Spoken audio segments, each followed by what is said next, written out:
L'heure de vérité qui approche pour les prétendants à l'Elysée et qui n'ont plus que jusqu'au 2 avril pour déposer devant le Conseil constitutionnel les fameuses 500 signatures obligatoires, je vous le rappelle, pour se présenter.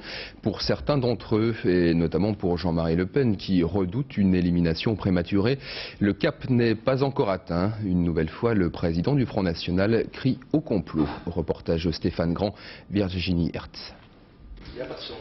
Il a la tête des mauvais jours et même le micro fait des siennes. Jean-Marie Le Pen n'en finit plus de pester, de jeter aussi des bouteilles à la mer en direction des maires.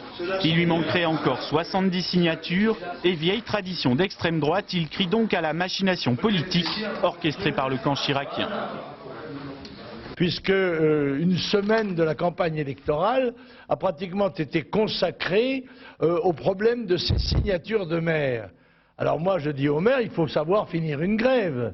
Parce que si cette grève des signatures devait perdurer, alors là on basculerait dans la théorie du complot, c'est-à-dire... Jean-Marie Le Pen rame, mais il n'est pas le seul, semble-t-il. Charles Pasqua se dit préoccupé, Noël Mamère a du mal, Antoine Wechter et Corinne Lepage sont toujours en chasse, idem pour Brice Lalonde qui rêve déjà à un autre mode de parrainage.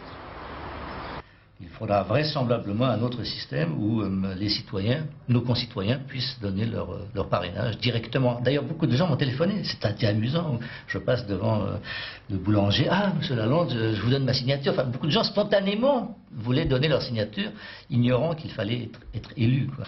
Pendant ce temps, au Conseil constitutionnel, les promesses arrivent par la poste le plus souvent. Le comptage se fait très précisément sous le contrôle de magistrats. Il y a d'abord le dépouillement, puis la classification par candidat et enfin un logiciel spécialement développé pour ces élections permet de vérifier si les parrainages sont bien conformes. Nous ne constatons pas cette année de grève des parrainages. L'idée selon laquelle il y aurait une grève des parrainages ne résiste pas à l'épreuve des chiffres, en tout cas sur les 8 premiers jours de saisie. Le verdict tombera le 4 avril. Dans cette salle du Conseil, les 9 sages publieront alors la liste des candidats officiels. Le feuilleton des 500 signatures prendra fin avec peut-être son lot de déçus.